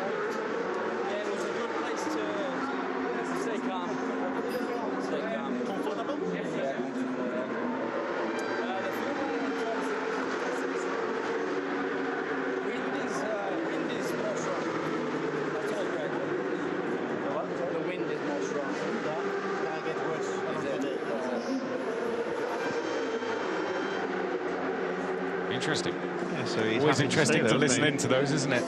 Thank you to the camera ops for getting so close. That was fantastic, wasn't it? Yeah, so, so the wind's strong. Wind picking up as well, and so we're going to go back down to the pits actually and speak to Yamaha, still sitting in third place, and back down to the pits we go. Unfortunately, this morning you suffer a very strange crash in the early morning when the temperatures were very cold, and also unfortunately you injure your shoulder and maybe you cannot continue the race. Yes, I'm really sorry for my team because I blame myself. You know, I should be more careful in this condition. To be honest, I don't really know the reason of the crash. We have to analyze, but was all of a sudden dream came in this corner.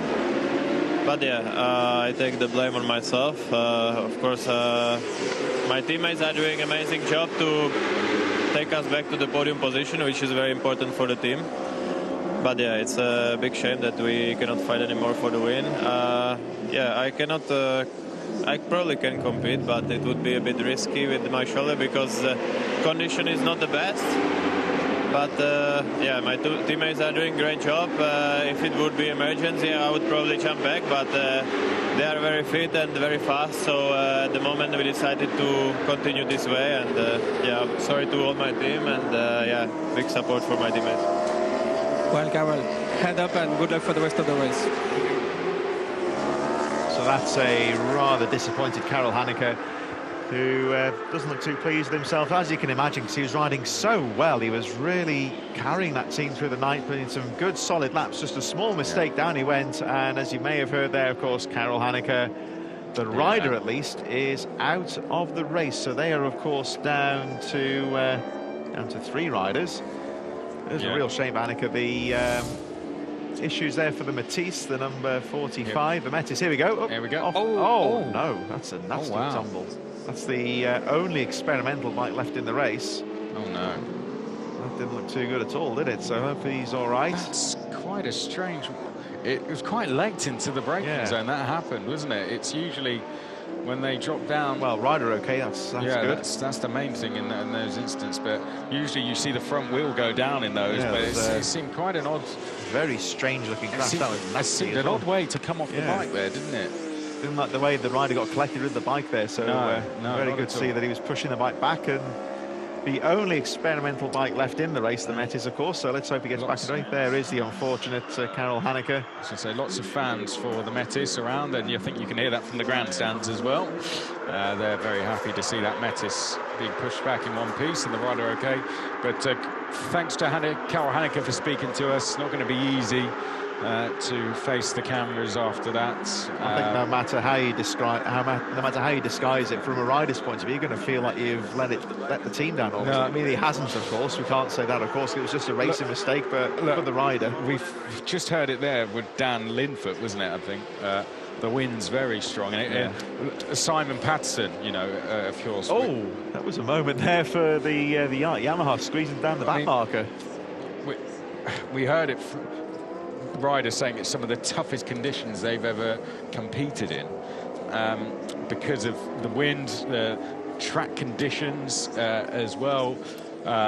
It's been extremely tough for all the riders out there, and it was just a unfortunate incident that came with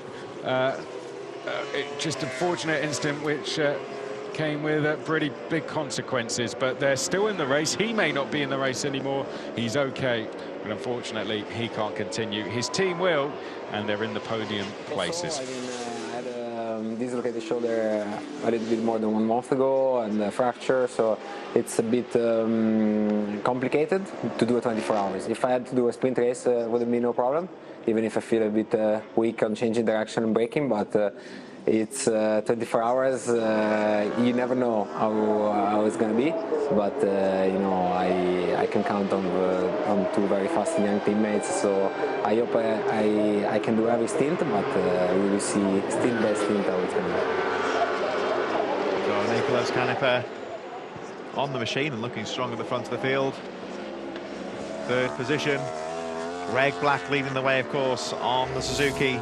As we look at Canepa, we had this very close battle between the two, fighting for position, but Suzuki holding position, playing the percentages and leading this race with just over 3 hours to go. So there is the Yamaha. Canepa back on the machine now in 3rd position, setting some strong lap times. 739 laps completed for the number 1.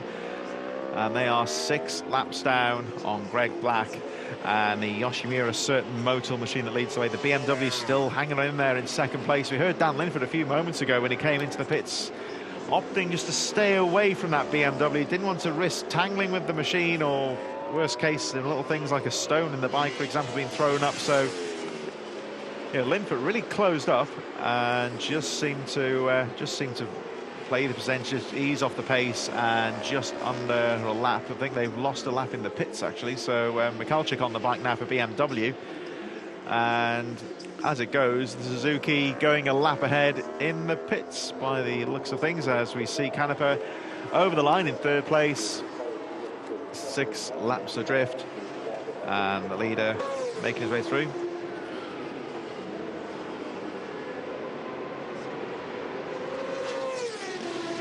And as we go to the pit lane at Le Mans, a very sore looking rider. We're just trying to see who that is, the EMC2. We'll have a look in a bit more detail. Here we go. This is the crash again, went down. This was the Metis, and there we go, that's what happened.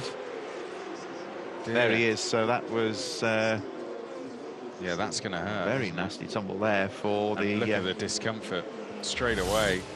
He's pushing the bike away, so that was the adrenaline, I wonder. Yeah, he's holding his hip as well. As soon as he went down, that really didn't look comfortable at all. A lot of discomfort coming from the rider there, and I just hope they're okay to keep going. And yeah, it was a peculiar tumble. The Metis, of course, you said yourself, Chris, the noise from the crowd when they were pushing that bike as he crashed by the final corner. You know, the crowd just like they're really going for that one. Just like to see a rider just walking away from an incident in one piece. I think that's, you know, and the crowd respect the work the marshals do as well to get over and help the riders out, and we thank all the marshals for everything they're doing. It's coming to the end of mine and Chris Saura's time in the booth. We're about to welcome in Dave Goddard and Ben Rumbold. Chris Saura, it's been an absolute pleasure, hasn't it? Yeah. Thank you to everyone who's been getting in touch. We must say one last thanks for that. I'm going to throw one last track out to you. We'll do one more response, shall we? Mega Man once again getting in touch. Here's a couple of tracks for you. 2 more tracks I'll throw out to you. Willow Springs and Mount Panorama. Oh, Mount Panorama's the obvious tracks one. for the Endurance World Championship to come to. Of course, yeah. We'll leave those to you. Dave Goddard, as I say that, is stepping in. I'm going to throw it to Dave Goddard as well as what tracks he'd like to see on the Endurance I'm going to be hardcore here calendar, and say... as well, and I think he has some lined up ready to go. I'll be hardcore at the end here and say, can we go to track 1 in Anglesey? Oh, there you go. Anglesey. Horizontal Double thumbs rain. up from Dave Goddard. Yes, absolutely. You've not seen weather until you've been to Anglesey. And absolutely not. And if you haven't been, you must add it to your list. I'm going to allow Dave Goddard to take his position here. I'll leave Chris Saura to continue on the mic alongside me whilst Dave gets himself set up. Thank you very much for your company. Thank you very much for your tweets. Myself and Chris will be back in 3 hours' time to take you to the finish. Enjoy the company of Dave and Ben. In the meantime, we've got a race on for 4th place, and we've got a chase on potentially for the lead as well. So here we go as we welcome Dave and Ben into the commentary booth very shortly to take us through the next stage of the race. We are approaching the 21-hour mark. Still 3 hours to go in this race. And so with the Yoshimura Certain Motul team sitting comfortably at the front now, leading by just over a lap from Milja Mikulček on the BMW in 2nd place. And Yamaha just standing on the edge there, about 6-7 laps down in 3rd place. So at the moment it's going towards the Suzuki team. We heard Dan Limpert a moment ago saying they're just playing it cool. As we look at the history of the race, of course, for the 2 teams respectively. And you can see for yourself, the blue's not the most clear, but you'll see it on the graphic there. The BMW team, they've been there or thereabouts for the entire race. And we remember, of course, how quickly Yoshimura Certain Motul dropped out of contention earlier on. They've done fantastically to fight their way back. The race just coming back towards them at the 16-hour mark. And at the moment, just looking to hold things in position.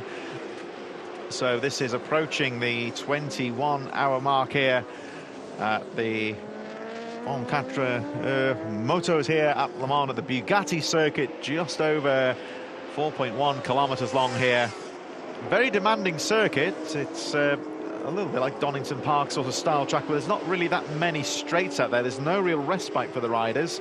Very demanding circuit. The track has been tough overnight as well, and been more than a few errors in the early hours, some dramatic stuff in the morning as well.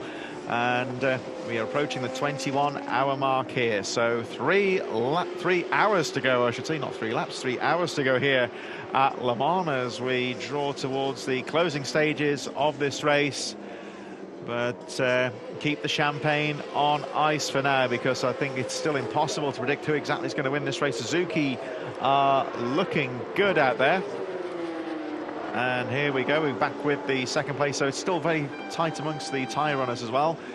Coming up towards 21 hours very shortly, with Gregory LeBlanc, of course, charging in 4th place. Quite a few retirements, of course, earlier on as well.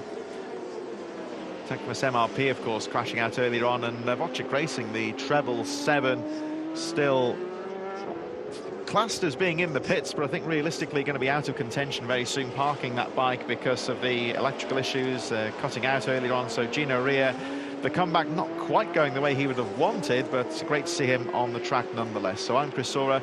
I'm going to pass over to Ben Rumbold very shortly and welcome onto the mic Mr. Dave Goddard, who's been following the race throughout and certainly looking quite good here, Dave. It certainly is, yes. Thank you very much to the two Chris's. We'll see them back in the box a little bit later on. So, 21 hours complete, 3 to go here at the 24 Moto 2024 here on the Le Mans Bugatti circuit. Dave Goddard and Ben Rumbold taking over for the next 2 hours in the booth.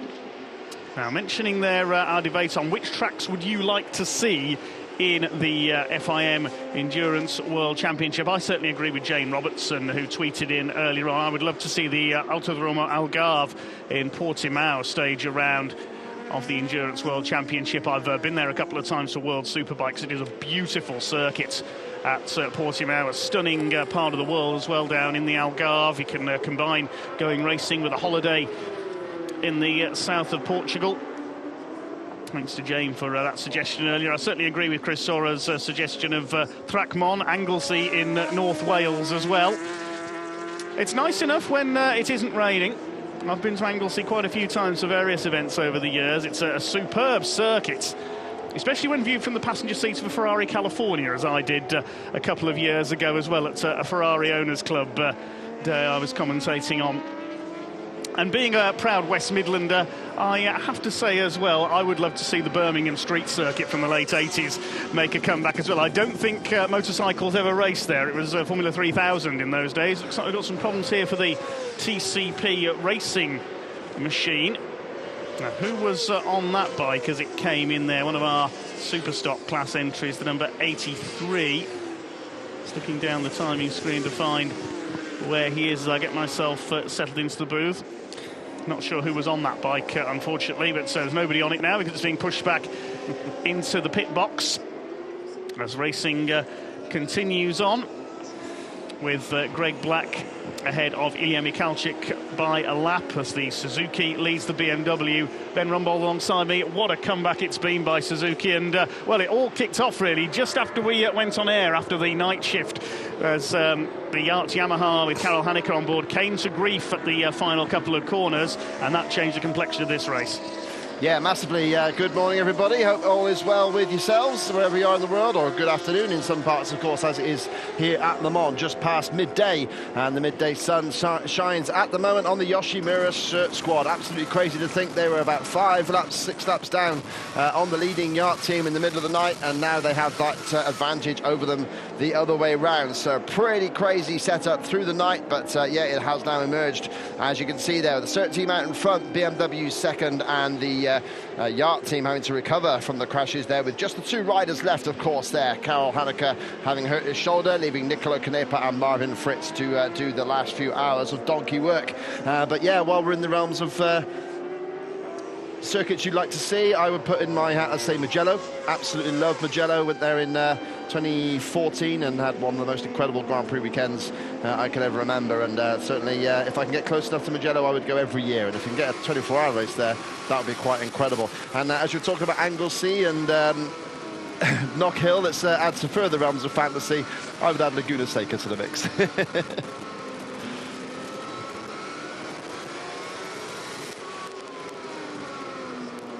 So yeah, that'd be my little pitch there. I'd love to see Laguna Seca, well, I'd love to see Laguna Seca back doing anything, to be honest with you, but there we go. Riding on board there with the Yoshimura Suzuki. It's just got past the number 11 Kawasaki with Gregory LeBlanc on board. They had a few problems in the early hours of the morning during the sunrise shift. That was to fix an exhaust problem, and they had gear selector issues as well. Thanks to Richard Rogers for the update there. Great shame for the number 11, the Kawasaki WeBike Trickstar team, dropping them back out of the top 3 and allowing Yacht Yamaha back through after their repairs, after their spill just before 6 o'clock UK time this morning, just before 7 o'clock local time here. I believe that was at Le Mans. That was not long after myself and Ben finished the night shift. That was when mistakes can happen. We said, of course, that's when fatigue really kicks in as the sun begins to come up. It affects the riders' eyes, perhaps, as they have to adjust to the light increasing. And that's when the tiredness can really start to kick in as you realise just how long there is still to go. This is the 5th place machine, the number 4 Tati Team Beringer team. They've had a consistent run. Randy Krummenacher, the Swiss rider, former World Supersport champion, currently on board the number 4 Honda. The team, of course, switching from Kawasaki power to Honda for this year. And it's turned out very nicely for them. The leading Honda in the race after we lost the number 3, the Viltais Racing team, with engine failure after only 61 laps of the Le Mans Bugatti circuit, and of course a couple of spills for the FCC at TSR Honda. That's made its way back up into the top 10 now. Mike D'Amelio is how far behind? He's 7 laps behind Julien Pilot on the number 24 Maxès Nevers BMTR machine. It's an impressive recovery from the Honda over the course of this race.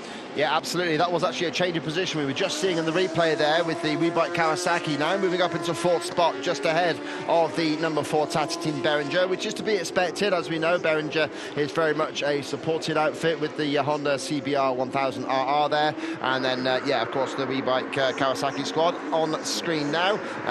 The factory effort there, and they're trying their best to hold on and maybe have hopes of a podium if there are issues for either the Suzuki or the BMW or the Yamaha in front of them. But as it stands right now, Kawasaki just re-establishing themselves as a top order. No independent team is now beating them, as they are currently up back into 4th spot. And yeah, like you say, Dave, great to see that the number 5 machine has worked his way back up. It's now 8th in the EWC class. There's still those 2 super stock imposters in amongst the top 10 of the running, with the National Motos Honda still 5 laps clear of the RAC Chrome Burner squad.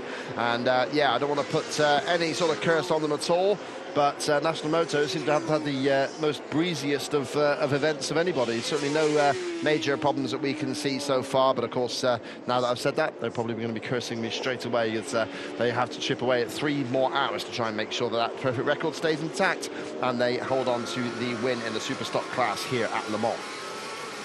So we ride on board with the Suzuki once again, looking back as we go down the iconic pit straight here at Le Mans, between the grandstands, up to almost 300 kilometers per hour, heading towards the Dunlop curve. It's a truly magnificent setting, arguably the most famous venue in all of world motorsport. I would say only the famous Nürburgring in Germany is up there with Le Mans in terms of iconic status in the world of motorsports. Pretty close there around the outside, one of the back markers for our race-leading Suzuki in the hands of Greg Black, the Anglo-Frenchman, just lapping the number 241 there. That's the AG Racing Team Honda. They've had a couple of moments in this race, trouble-free at the moment. They're in 25th position overall. Gavin Breuer, the man on board. The number 5 Honda has come into the pit lane. So that'll be Mike D'Amelio handing over to either Alan Tecker or the Australian Josh Hook.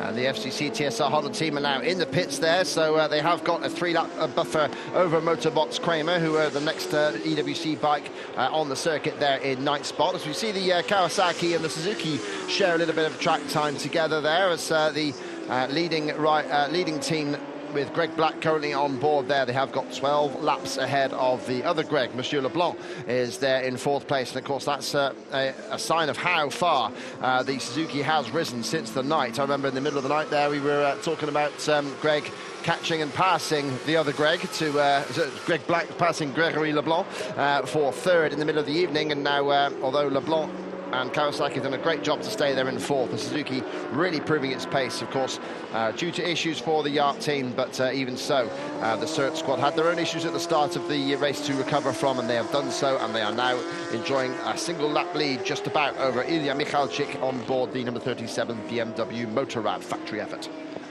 So the Kawasaki there, Gregory Leblanc keeping Greg Black in his sights there for a time. They're renewing their battle from the early hours of the morning, when we saw Greg Black go steaming past the Kawasaki going into the Dunlop curve, having hunted him down over several laps. Of course, they are a few laps apart now. Some 12 laps off the lead is the Kawasaki, after they had to pit with those gear selection and exhaust problems in the early hours of the morning at around sunrise.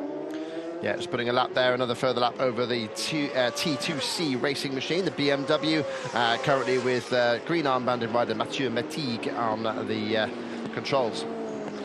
Yes, it's not been a happy race for the BMWs in the super stock category. We lost the number 9 Tecmas MRP BMW racing team entry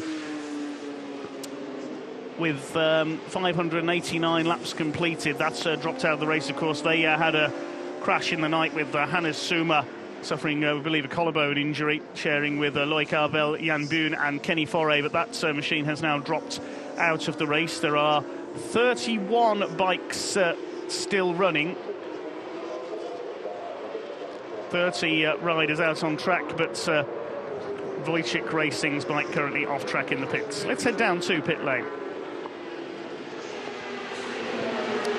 Thomas, Gregory started his team with 50-second gap with the number 4.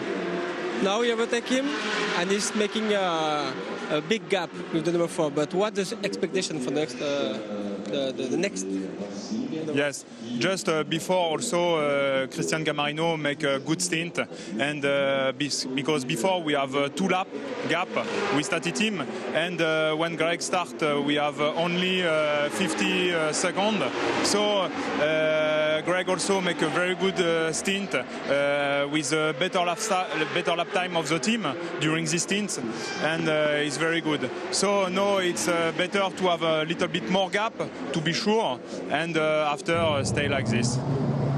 Now we know with the gap with the yard is quite big, but do you think it's still possible to fight for the podium? It's not possible, but after it's endurance. We waiting check and fly. Perfect. Good luck. Well, Thomas Baudry rather downplaying the chances of the Kawasaki there, saying they're out of contention for a podium. This is an endurance race. You've still got nearly 3 hours of it left to go. Anything can happen yet. Yes, they do need a lesson there in positivity, but I'm sure they'll get there.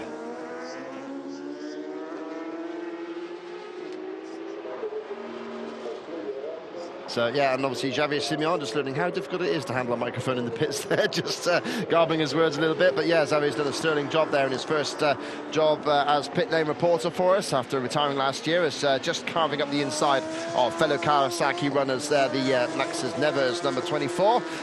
Doing very nicely, in fact, the number 24 outfit, 9th on circuit, 7th in EWC.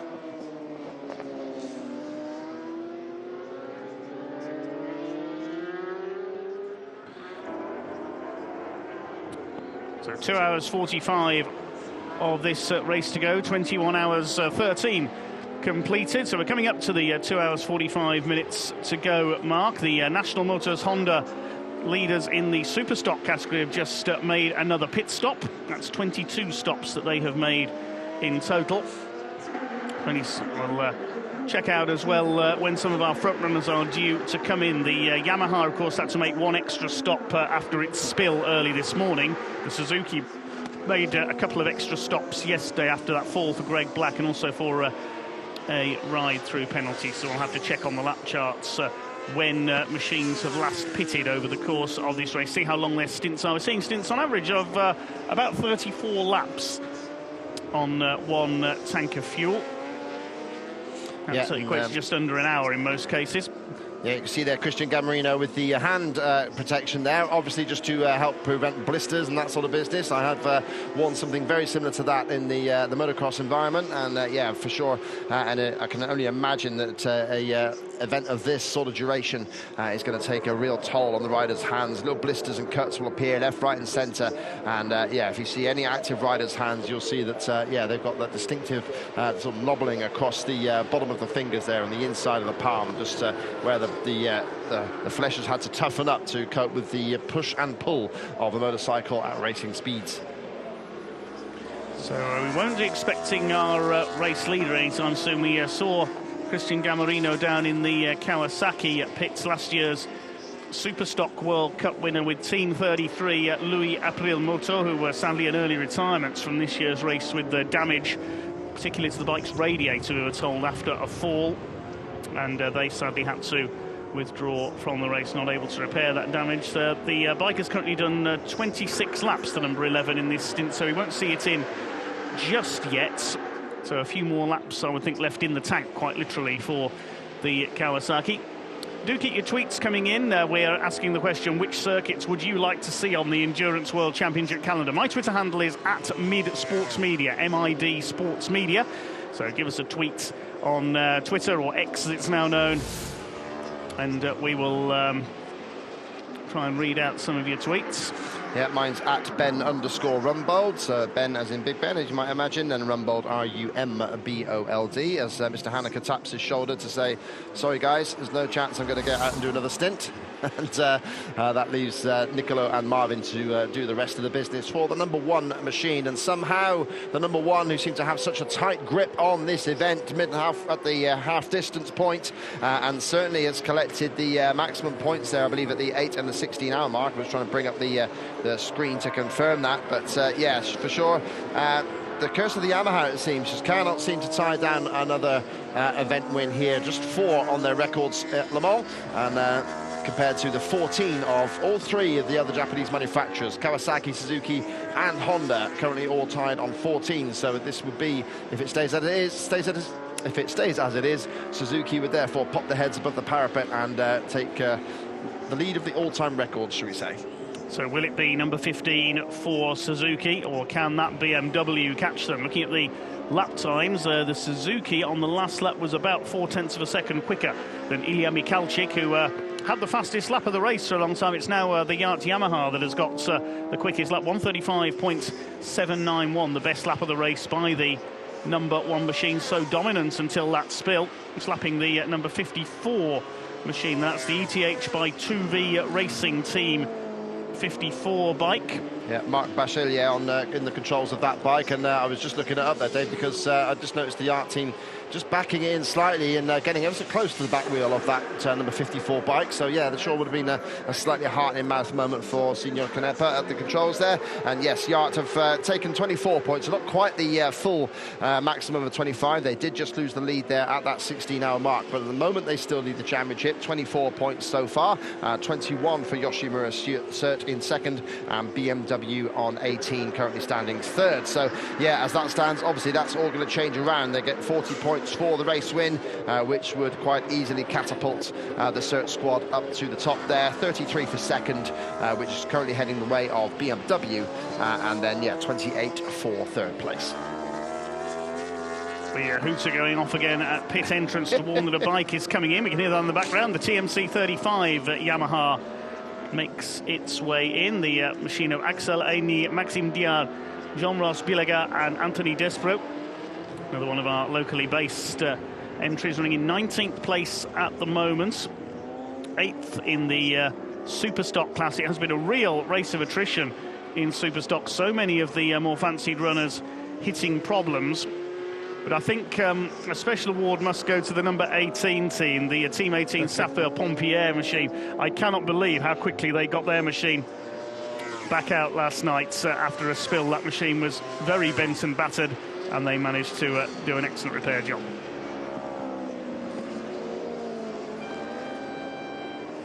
Yeah, that's it. And in that category, of course, yeah, National Motos are perfect. 25 points at the moment, and looking for the remaining 40 available on the table. And they are being kept honest by Chrome-Burner RAC41, the only other team really to stay up there anywhere near them, and they are currently sitting on 21 points after the 16-hour mark. 3 Art best of bike, currently lying in third position, and we shouldn't be so surprised with 3 Art because they did finish second here last year and third in the overall championship. So the 3 Art squad certainly still sticking in there and currently lying third on 14 points. Team Avio bike, Credicidia Aprilia up there in fourth spot, and in fifth at the moment on the points anyway is Techmas MRP BMW, but they will not add to that tally, having fallen by the wayside in this race, sadly, for last year's winners.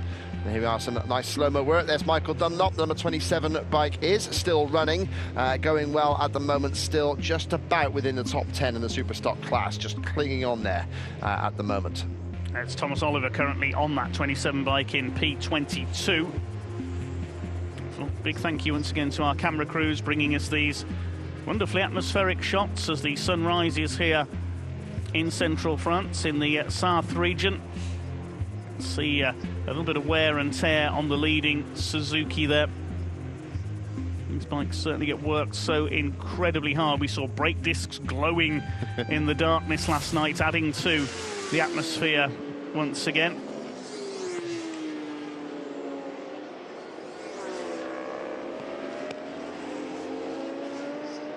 Still your leader is the Yoshimura Cert Motos Suzuki GSXR 1000. Of course, the official factory Suzuki team pulled out of racing a couple of years ago. That the Yoshimura team continuing their success. The team looking quite relaxed in the pit box there as they enjoy a bit of early lunch. I was going to say late breakfast, but it is going up towards lunchtime, around 20 past midday local time. Yeah, and it is so good to see Suzuki at the front end of this one. Of course, globally had to cut back on the financial side on their racing efforts worldwide, including a shock exit from MotoGP just after clinching the World Championship, of course, just a few years ago. So, yeah, it's good to see Suzuki still present in this championship at least, and with such a solid outfit as the Yoshimura Cert squad. A great combination of Japanese technical ability and, of course, French flair, matching beautifully to bring this team to what looks like another Le Mans victory, looking at its third win in 4 years, if possible, for them.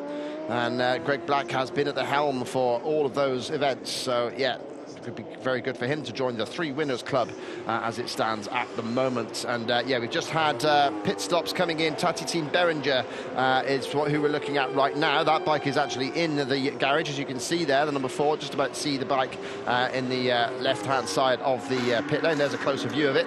Getting things changed under the belly pan. Now, that could be a little bit more tricky as the liberal cleaning spray gets treated to the windscreen there, as their rider in yellow there, Randy Krumenacker, awaits the repair of the machine. After 2.5 minutes, nearly 3 minutes now in the pit lane area. They're not in massive danger of being caught. They're on lap 7:49. The closest to them has just actually exited the pits, and that's the number 8 Team Bolliger Switzerland bike.